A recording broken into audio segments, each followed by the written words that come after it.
All right, and if we could have our sponsors come up here as well, we can let you guys introduce yourselves, Matt and our other sponsors. Head on up. Welcome, everybody. So my name is Adrienne Green. I lead the Auburndale group, which is here at this Keller Williams office, hence why we're being hosted here. We help people buy, sell, and invest in real estate. So we are hosting this event today to bring all of you guys together to help you invest because we believe in the transformational power of real estate investing. So that's what we're here to celebrate, and we have several lovely sponsors who are helping us with this event today. So we're going to give them a chance to introduce themselves to you. Testing. Hey guys, I'm Tanya with Reli Title, and this is Kelly. And we work with a lot of investors in the area, and we've been working with the Auburndale group for almost a year now. I think what sets us apart is the customer service, the responsiveness. You know, you email us, you're going to get a response. We try to do everything in a timely fashion. We work with a lot of buyers and sellers that are not in the area, so we're very familiar with doing mail-out closings and title work. Typically about 5 days on Hamilton County. Georgia takes a little bit longer because they're a little bit behind the times. But, you know, we want your deals to close as much as you do. So next time you have a deal, try out Reli. You won't be sorry. Thank you.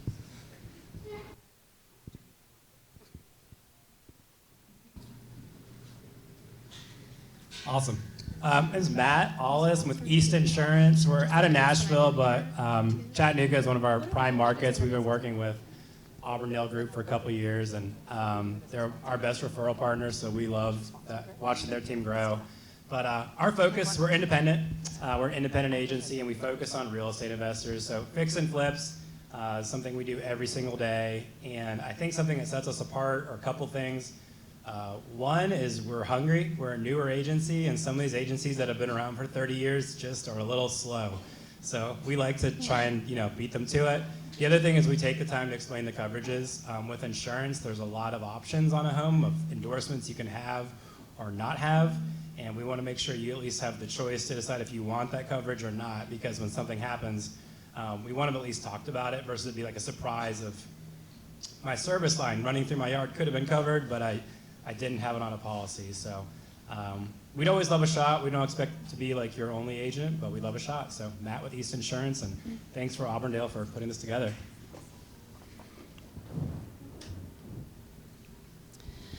I'm Brittany Hunter. I'm the owner of Ascend Property Management. We're a locally owned boutique property management company. I think what sets us apart is that when you're one of my clients, you get to talk to me. You call, you text me, you're going to speak to me, and I think that communication and relationship with owners is really important.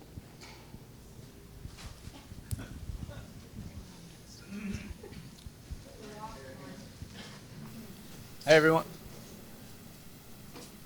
Testing? All right.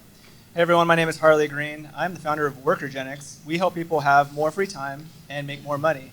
We do this by guiding them on to offload tasks to qualified virtual professionals who are going to be specially matched to the specific needs of their business in the most cost-effective way. So what does that mean? It means that we understand what it takes to leverage people and how to delegate tasks, because we've done it in our businesses with Auburndale Group and our real estate investing. And so we come alongside you and work with you to have more free time by having those low leverage tasks be done by somebody else, so you can focus on the high leverage tasks, finding deals, closing deals, and making more money. Thank you. Thank you for all of our sponsors, and we are going to go ahead and start with everybody on the panel introducing themselves and answering our opening question of the craziest house or deal that they have seen this year. So we will start there at the end with Austin. Hey, I'm Austin Jameson. Work with Cadence Bank, doing commercial banking down there. Mostly focusing on residential and commercial real estate with the group.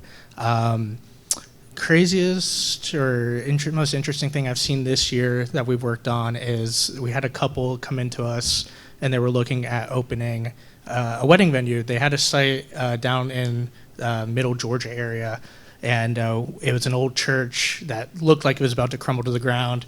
We ended up walking through the property, and I actually, when we were on the second floor, my foot fell through, and I almost, it almost ended there. So, but We had the luxury internally. We have an SBA department, and they were actually able to get the deal done for them, startup business, and hadn't had any experience with weddings or wedding planning or anything like that before. It was just a dream of theirs, so it was a cool experience. Yeah. I'm Brittany Hunter. Again, I'm the owner of Ascend Property Management. The craziest story I have so far this year, and it's actually a property that I personally owned, had a tenant that wasn't paying, couldn't figure out why, kept going to his house, his place of work, and come to find out before I filed for eviction, I decided to Google it, and he had passed away, unfortunately. It was really sad, but it was kind of wild. Hey guys, I am Tevan Holder with the Auburndale Group. We focus on helping people invest and out-of-state investors, helping people connect with people and getting you, whether it's your 20th investment property or your first, we are there every step of the way. The craziest deal, I'm going to say house because I go in a lot of houses. So a house came on the market. It was listed super cheap. Emily, this is actually the one that you're coming to look at for me. So I was like, dang, I ran over there, I was like, I know I have to have a buyer for this. You get over there and you find out why, kind of same thing. My foot went through the kitchen floor, and then there was about knee high of sewage in the basement. So you can definitely tell why, but yeah, craziest house I've been in this year. All right, my name is Harley Green, and what do? I do a lot of real estate investing, and I do private money loans, and I have Workergenix, and help Adrienne with Auburndale Group. I'd say the craziest deal, we've had quite a few really interesting deals. I'll just pick one that I think is worth highlighting right now. It's about treating people that work with you well. We have beach houses out in Myrtle Beach, and our cleaner there, we send her Christmas gifts, and whenever we go out, bring her like a gift from Chattanooga, like some Chattanooga whiskey, and make sure she's taken care of. And I talked to her, and I was like, if you ever know any other owners that are looking to sell, get them in touch with me. Well, this weekend, she sends me a text and says, hey, the owner across the street from one of your beach houses is thinking about selling. Would you like to talk to her? Absolutely. So we get on the phone, have a conversation. She's looking to retire. She's got a really bad property manager doing the short-term rental there because it's like one guy who manages 6 in that same neighborhood, and they all have the exact same front page picture on Airbnb, and it's the pool, not even the house. So I know she's not making much money. And I was like, well, how would you like to make X amount of dollars a month and not have to do any work? Well, that sounds really good. Why are you selling? What do you need to do? And she's like, well, I need some money to help my daughter buy a house here. And I was like, well, we can make that happen for you. I can give you a nice cash infusion and then give you a check every month. Well, that sounds great. Well, how about we buy your house that way? And so she's doing seller financing. We're doing it off market, getting a great deal, and we know exactly how to run it because we have the house across the street. Hey guys, my name is Emily Clayton. I am my own business owner. Sometimes I'm not the best boss of myself. I'm a home inspector, and I do a lot of stuff for investors, mainly structural, and sometimes even if I can hook up with an agent before you even put an offer in, I can walk through with the agent, go through, just kind of point out what's going on with the house. A lot of times I base my inspections on if you're going to flip the house or if you're going to rent it, what other home inspectors are going to find if you flip it, and also safety things related to liability with rentals. When asked what the craziest thing I've ever seen, my mind just goes, like, I've seen a lot of wild things, but I think my favorite story was I had a seller, and it was up on the mountain in Trenton, and they lived in the house. I was inspecting it for the buyer, and the guy comes out. He's super nice, but it's way out in the woods, kind of by itself. He's telling me all about the house. We're talking for 15 minutes, and he's like, okay, well, I'm going to go in. If you need anything, let me know. So I proceed to go into the garage, and there's a casket that he didn't tell me about. So he told me all about the house and everything else, and I go in, and I'm like, you're going to stand there and tell me everything about the house, but you don't mention there's a casket just out in plain view. Nobody in it, thank God.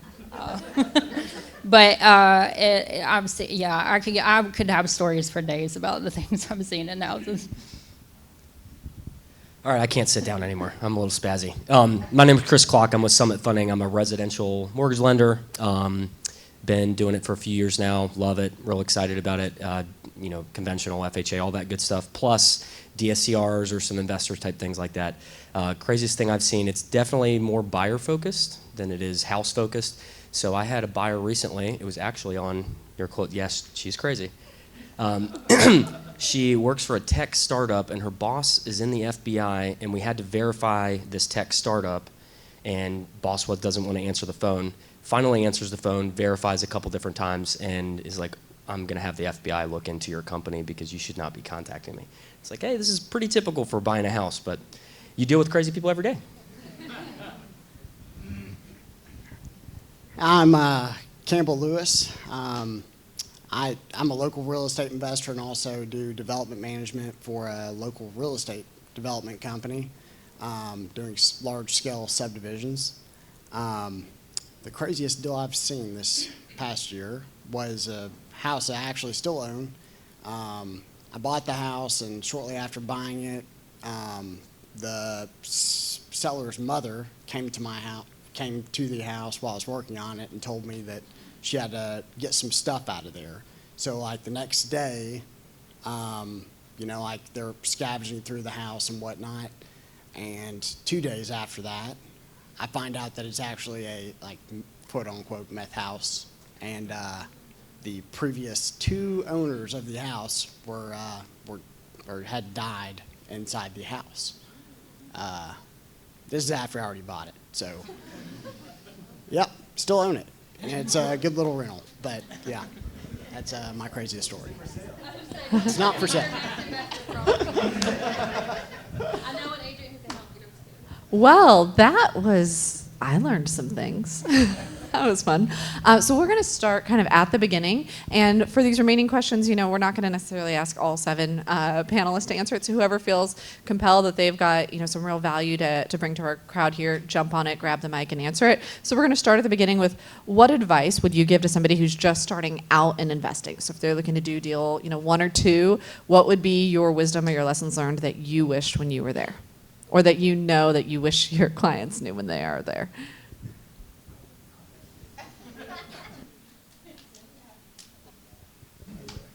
I've never dealt with a microphone before.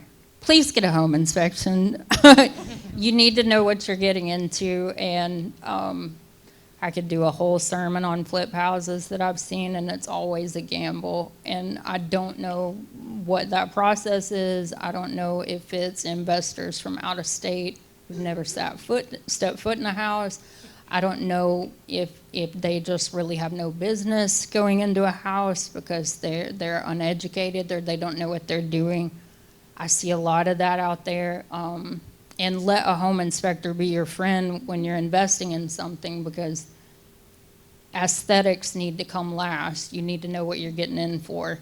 And most houses are great. Most houses really are just regular. It's not that big a deal. Things going on with them. Unfortunately, what I do see a lot of is, especially with the antiquities, which are my jam, is you get people coming in and first of all, they lay laminate floors over wood floors. Your buyers are going to want to rip that up, even if they're in bad condition. That's one thing, but also if you come in and you put granite and stainless steel appliances and tile on top of hardwood floors, those older houses aren't made to hold that weight. So a lot of times you'll start seeing the structure start collapsing from stuff like that. So anyway, let a home inspector be your friend through that process and help advise you on what you can and can't do. I think for me, my advice would be when you're shopping for an investment property to remember that you're not shopping for a house for you and your family. Just because it's not a house that you would want to live in doesn't mean that there aren't families, individuals that would really love to live in that house, and it could still be a great investment. So I'd have a couple of things to say. I would say one thing is don't let finances hold you back. There's a lot, like if there's a good deal, there are people who will partner with you. There are funding options. There's the DSCR loans. Like if you're a 1099 employee or you don't have regular income, like there are financial solutions out there. You want to just get in the networking events, come to stuff like this, talk to other real estate investors.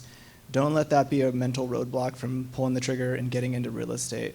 And then the second thing would be pick what you want to do and then just do it. Don't try to just be open to like everything and waiting. Like, do some research, get on like Bigger Pockets, talk to other investors, find something that you think will work well for your skill set and your knowledge, and then just do it. Thank you, guys. And what do you guys see the market going this year? What are you guys seeing in the market, either locally or however you want to answer that, but what do you see as the trends right now that you would want everyone in this room to be aware of?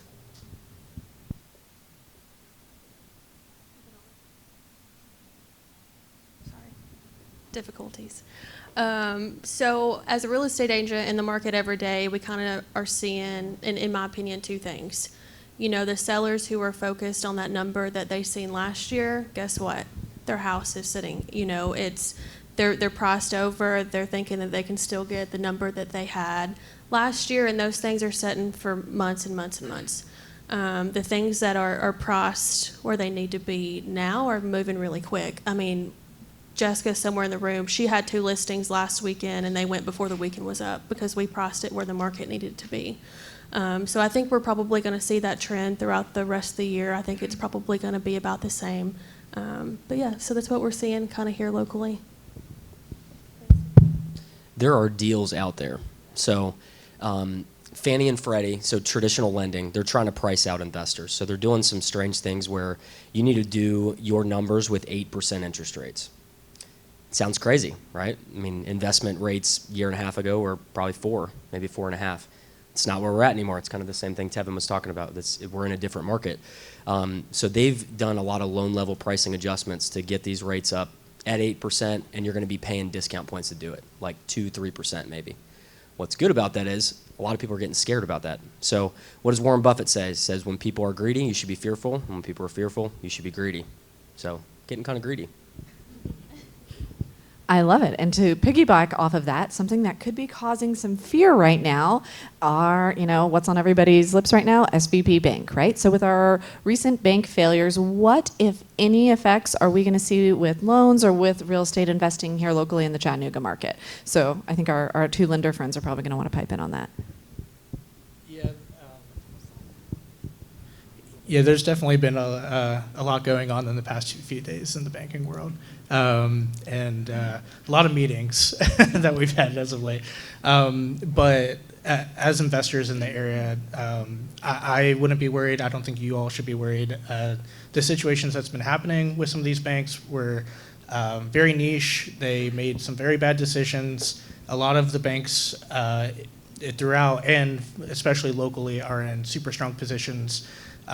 Looking to lend money out still, and looking for, you know, opportune investors to come in and try to do business with. So I would say just have a good relationship with whoever you're going to be dealing with, get a good idea of the banks in the area, and just have those conversations. Don't be scared to walk in there and, you know, express your concerns, but there really shouldn't be any for the time being with some of these things that are going on. If you look at where these banks were invested, it was a lot of tech startup and crypto. So when that happens, and something that's super volatile, if that's what you're heavily invested in, you're going to have problems. And if you think about it from a bank standpoint, there's obviously different dynamics that go into that. But, you know, specifically people that are mortgage banks, I mean, that's all we do is mortgages.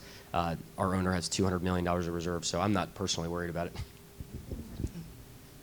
All right, and now I know we have people doing all different kinds of investing here in this room, so we're going to kind of go through some questions targeting each one of those specific areas. So what we're going to talk about first is, I know we have some fabulous flippers in this room, yeah, who likes flipping. So we're going to talk about what do flips look like this year? What are you guys seeing? Are there still buyers? What do the numbers look like? What is your guys' experience with some flips going on? That's me. All right.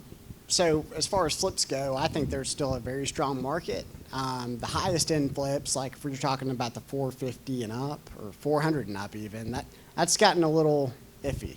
But if you're really in that 350 and below, or, you know, 350 to anything like 250, you're sitting pretty good, in my opinion. New construction homes are definitely going to taper down here in this next quarter with just bank financing and everything. I know firsthand that new construction homes are definitely tapering down and becoming more difficult to secure financing for. And I think that leaves a pretty good opportunity for flippers and the, like I said, that 350 to 250 range. I think there's like 2 months, it's like averaging like 2 months inventory right now. If I'm not mistaken, in the Hickson and Red Bank, Saudi Daisy areas. So, yeah, that's where I see it. So I'm probably going to say the same answer for like every strategy, but that's the great thing about real estate is if you want to go and do a flip, if you get a good deal, you pencil it out and it looks like it's going to work, and maybe the market is not where you need by the time you get things finished or the flip went sideways. The great thing about real estate is you've got options for an exit strategy. Maybe you hold it and do a long-term rental. Maybe you try to do a short-term rental if you're in somewhere where that is allowed. There's always the midterm rental option. You can furnish it and get traveling nurses in there, get a little bit higher rate. Just be creative, rent by the room. There's all sorts of things that you can do with real estate as an asset that is not just flipping and selling and locking in a loss. You only really lose money in real estate when you sell at a loss. You can hold it and rent it out and get some cash flow. Talk to people that are here for doing financing, get your cash back out, and don't stress about it. All right, thank you. Now to one of the most, I guess, publicized strategies here in Chattanooga, short-term rentals. What do you guys see coming down the pike? If you were somebody in this market who's thinking about doing short-term rentals, are we bullish on that? Are we bearish? What's that look like? I'll go. So as everyone here probably has heard, the city last year put a moratorium on short-term rentals. They promised they would have a solution for the issues in 3 months, and it was 6 months, and now it's over a year. And still, technically, nothing's set in stone, and they're kind of making it really impossible to do a short-term rental in the city unless you already have one and you're grandfathered in. We have been fighting it. We've hired a lawyer out of Nashville to fight the city because a lot of things are happening and they're going against state laws. That's a whole nother issue that I won't get into, but just know that we are doing something about it. I don't know if anybody follows, there's a short-term rental group for Chattanooga on Facebook, so get into that. We're posting constantly because we all go to the city council meetings, and if you're in that, you can kind of stay up to date. But for right now, a lot of my clients are buying in kind of 3 places. They're buying in North Georgia, so in like the Rising Fawn Trenton area. If you've never been there, it's kind of like a smaller version of Gatlinburg. It's just without the price point. You can buy a rent-ready cabin down there for $225 to $250. It's beautiful. And then I've had clients move to like the Whitwell area. It's really pretty out there. I don't know if anybody has ever seen the show on Netflix about the dome houses, but those are actually in Whitwell, so that's pretty cool. So there's areas of opportunity here for short-term rentals. We just got to get out there and find them, get out of the city. I'll piggyback off of what Tevan said. I think we have a lot of markets that are really close to here that we can still do short-term management. Also options that we have is midterm, like she said, but as these regulations come down, surely they're going to find a solution.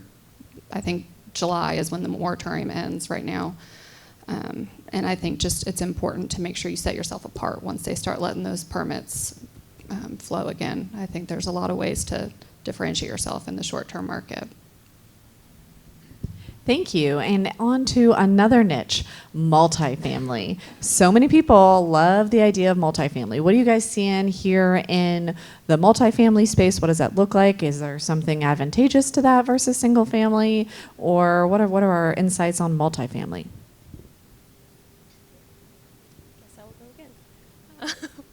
again. So anyone who has tried to buy multifamily in the last probably 2 years has seen the market, and it's scarce. I will say there's opportunity out there. I have a client under contract right now for a duplex in North Shore. It's going to pencil in at about the 1% rule. So, they're still out there. You just got to find them. It was kind of one of those things I'll go back to. It's a seller who was kind of looking at last year's pricings and thinking, hey, that's what I'm going to get. So we went in and we went were getting it way under what they were asking for it. So there's deals out there for multifamily. A lot of our clients in the Auburndale group kind of do it off market. So a past client of ours who wants to sell to put into a bigger multifamily or whatever the case is, we kind of sell in-house, and a lot of our investors buy that way. Yeah, there's to piggyback off of that. There's definitely opportunity out there. We have to remember that Chattanooga is a very hot market, but there's still a lot more cheaper housing here than there's a lot of other places, and we've seen that rent growth get to a point where it's kind of stabilized, and prices are now starting to teeter down a little bit. Obviously, interest rates have rose a little bit too. But if you're looking multifamily for long-term hold opportunities, that kind of stuff shouldn't scare you to get into the space a little bit.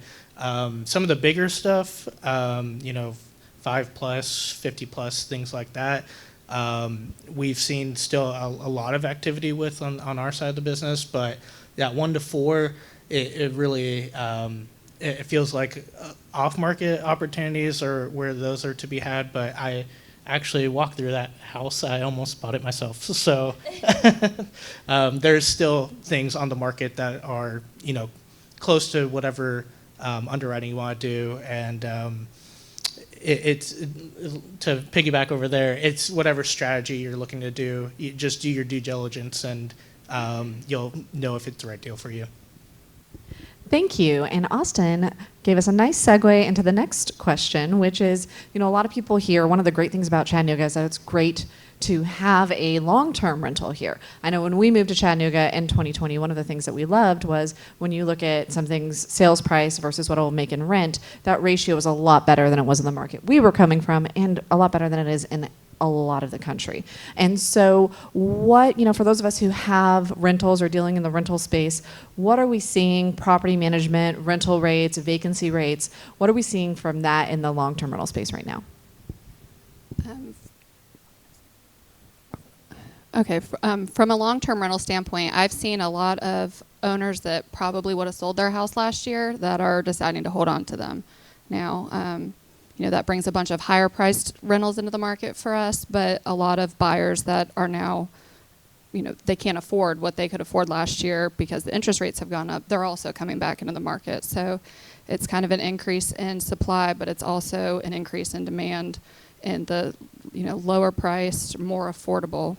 That means something different for everybody, but there's still a big demand for rental properties in this market.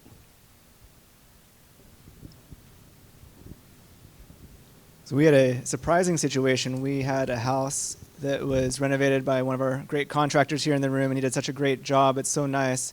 We listed it for rent, and based on like a bunch of different rent estimator tools, and we had multiple applicants. This is up in Saudi Daisy, where I was not sure. I haven't done a long-term rental there before. We had multiple applicants, and with just a couple of days of listing it for rent, and I showed the house with a couple of them, and this one family who was going to be moving to the area, they were like, this is perfect for us. They had a lot of reasons why the house would work well for them and the property itself. And they're like, we really want this house. I was like, well, we have multiple applicants, and you don't have to do this, but just like when you're making an offer on a home, you can change the amount you're offering to rent on the application. And so they offered 10% more than we were asking, and I was like, sold, assuming your background check and everything comes through good. But yeah, so the long-term rental demand is still here. Thank you. All right. And so a lot of us are really concrete, right? We want to know the numbers. So for our people, our panelists here who are doing investing or working with investors and seeing those numbers, what, if anything, are you willing to share about what the deals have looked like? Are we happy with the returns? What are they looking like? Are we meeting our estimates that we're having, or are we exceeding? Are we not quite there, but we're close enough that it's okay considering the market? Or what are we thinking in terms of how these deals are actually coming out? Can you repeat the question? What do your deals look like this year? What do they look like? I'm seeing a lot of overappraising, which I like a lot, which means sometimes you can roll in some closing costs and some things like that. I think several deals, because investors have been scared out a little bit There's a little, oh, you shouldn't invest because the rates are high. That's what we consistently hear. I just see opportunity, so I just go back to that. So there's been, I think of several deals that it's like, hey, we ended up getting it under contract for 120 and it appraised for 145. That's instant equity. Pretty sweet.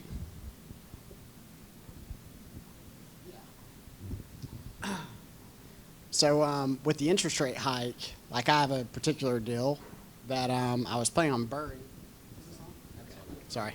I was going to burr, and now I'm kind of considering selling it. I'm really not quite sure. Fortunately, I planned ahead and really did my numbers right on this deal.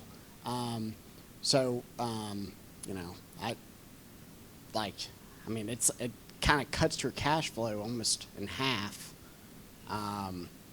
from an ownership perspective. So now I may sell this particular deal that Tevan's familiar with and Harley's familiar with, but it was it's still a good deal. It's not gonna crush me or anything. It's still gonna cash flow. It's just not as pretty as it was in the first place.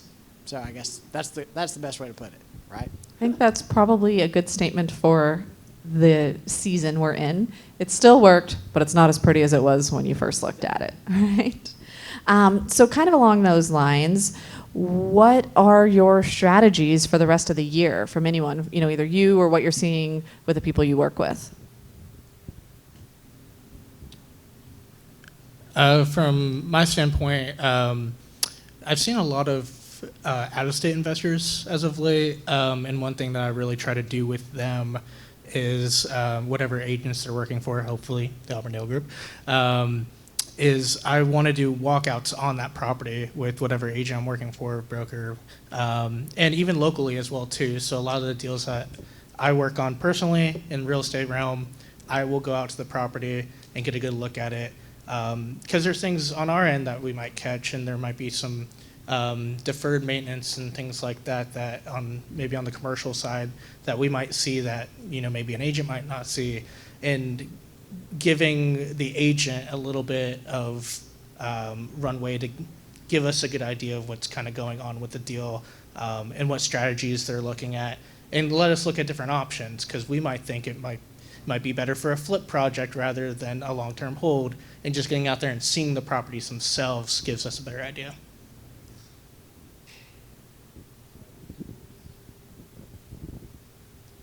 One thing I was going to say is with the situation we're in now, where there's people that are hesitant to buy and sellers are, not necessarily getting the same prices, it just makes people that are going to be investing be more creative. Talk to the people that are selling through your agent, have them ask more questions. In the past, it was just all right, how much money can we pony up to get this deal? Because then we know in a year it'll be worth 20% more here in Chattanooga. It's not going to happen like that. So you need to be more creative, ask about seller financing, find other partners, see what their timeline is. Because the other thing is, when people are selling, they got to live somewhere in most cases, unless it's a estate sale or something like that.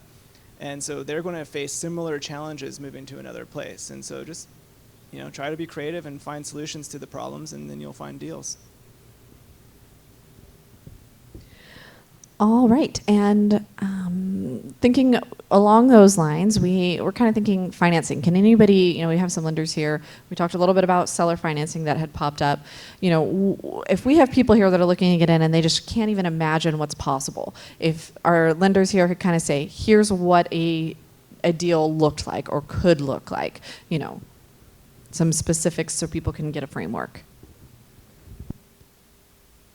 A couple things. I think DSCR is something that people in here may be familiar with. A lot of people aren't.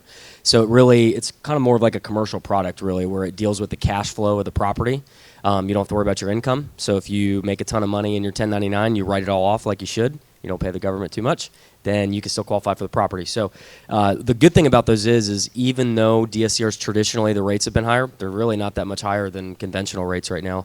And conventional rates are costing a bunch of points to get it. So DSCR is a great product, especially with BRRRRs. Especially there's a few different kind of DSCR brokers that you end up brokering out to, and some of them have different rules and stipulations and stuff like that. And but just checking into those, not having to qualify based on your income, that's a huge piece. Yeah, DSCR is debt service credit ratio. So essentially what it does is if the property cash flows, and think about this, you're putting down 20%, so the property's going to cash flow. If let's say the monthly mortgage is $700, as long as the market rent survey says that comparable rents in the area will rent for $700, it's considered cash flowing. Can I also add, because I just saw somebody put something on social media today. They were using a DSCR loan, and maybe somebody in the audience is like, well, I can't come up with 20% right now. They spoke to their friends, family, colleagues who maybe didn't want to go do that legwork of finding the house and getting the loan and everything like that. And they made some little side deals, some private money lending with their friends to get that 20% down. And then they were going to be paying those people out of the returns that they were getting on that short-term rental. So that was a short-term rental particularly. But don't let that 20% down scare you away with those DSCR loans. There are options available. Yeah, and I'll shift a little bit for those that are on the commercial side of real estate, particularly and owner-occupied. If you're looking for space, you own a business, not looking to lease a space anymore, looking to gain your own space. I mentioned before, us personally, we have an SBA department that we can run loans through, and there's local partners as well too that we can do opportunities through. And you might be able to qualify for only putting down 10% on an owner-occupied commercial real estate space for your business. So there are other options out there rather than going conventionally hard money. Government loans can give you really good access to capital. And as long as like a space like that, you're occupying most of the space, the government is totally okay with doing things like that. They will work with startups as well too. So if you're just getting into things, they're more than happy to look at options like that, and you don't always see that necessarily in the conventional space. Just one other thing too. I think that another creative thing that people don't think about is I'm obsessed with Blue Ridge cabins. My wife's back there and she's gonna laugh. 10% down, second home rates. They consistently, specifically in Blue Ridge, different places do different cash flow things, but they consistently will cash flow your down payment and your initial investment back within 2 years. So I love that because I want to be a grandpa with a cabin, and I also would like to make a lot of money off of that. I love that. You want to be a grandpa with a cabin. He's thinking long-term legacy, which is why so many of us get into real estate investing. So along those lines, as we wrap up this panel here, if people would go back down and just kind of say either one word or one sentence that you think is going to characterize real estate investing here in 2023, whatever that means to you, whatever you want people to take away. You know, if you had one parting quick thought on real estate investing in 2023, what would it be? Kind of to harp in on what Harley said earlier, just do it. If you're thinking about it, just do it. You know, just talk to Adrienne or Tevan or anybody up here. Just take that leap, and you'll not regret it. You know, that's all I've got to say about it. I say get a mentor and then have people around you to help you with the fear that you're inevitably going to have. So you need to have people that are familiar with investing, right? Talk to investors up here. Like, people are willing to share their experience because they remember all the hard things they went through, and they will help you. Besides harping on a home inspection, first of all, that, of course, especially if you're not familiar with houses, I did remodeling for several years before I got into home inspection. I'm a real house geek. Those are the kinds of things I dig. And I've also talked to like Adrienne and Harley about getting into the consulting side as well as doing home inspections. So coming out and helping people like yourselves who maybe haven't done investing before, just sort of, again, see what you're getting into. But also I just want to say exactly what they're saying. Surround yourself with a great team of people. I've been lucky enough to work with some of the best real estate agents in Chattanooga. But also, like, it is not slowing down at all. I did 21 houses by myself just in January, and that's supposed to be our slow season. So there's still a ton of people moving here, a ton of people needing houses, a ton of people needing to rent. So it's just, I don't see any slowdown so far, at least on my end. Real estate is still an incredible long-term wealth building tool. Don't let high interest rates or scarcity or these other fear things scare you away from getting started investing in real estate. even if it doesn't cash flow that much in the first year or two, you're in it for the long haul. And you can always refinance when rates drop and your property value is going to be going up, rents keep ticking up. So don't just get scared because, oh my goodness, you're not going to get a 20% return on that first year. It's still a good investment compared to many other options out there and will still help you build long-term wealth. I think I'm going to harp on what Emily said. I think it's so vital to have a team who is there to help you. And as I sit up here and I look out, I see so many people that would be able to help you with real estate investing. So make sure you mix and mingle tonight. And I hope that you come speak to, each of us up here and get to know us. And because it is so important to know who you're dealing with when you're investing your money into real estate.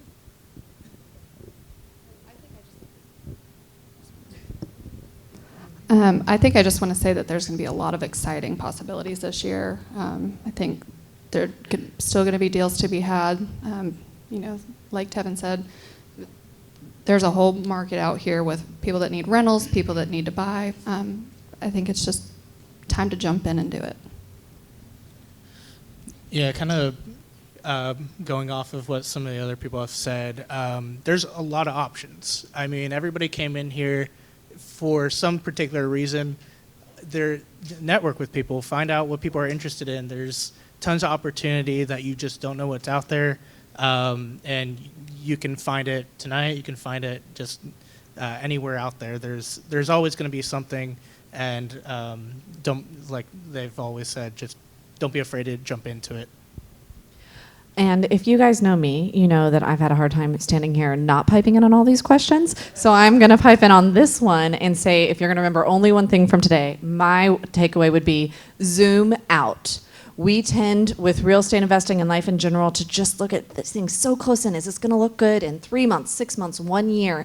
Instead of realizing that real estate investing, like most of life, just needs to be considered on a little bit longer timeline. And we just need to zoom out and think about what it's really going to be for our lives in 3 years, 5 years, 10 years, 15 years with what we're doing right now. And I made that mistake when I started. I looked at things and we walked away from what would have been a good deal, and that's how I learned it. So if you can learn from my mistake and zoom out and think about, hey, maybe with interest rates where it is, it's not going to be a home run in year one, and yet I can do a refi, or rents are going to go up, or any number of things. It's going to appreciate. Someone else is paying down that equity, and in 2 years, 3 years, 4 years, that's going to look fabulous.